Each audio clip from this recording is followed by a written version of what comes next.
That is darling.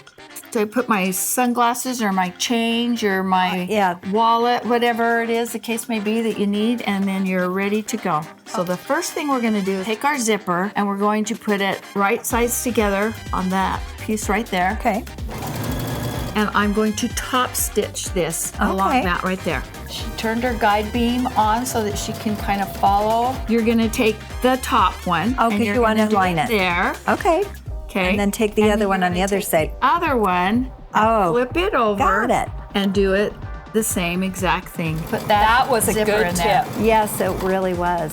Hand this back. Okay. And then we're just gonna. Because I'm not 100% sure at this point. We're gonna flip that out like that. Oh, what's that? Okay.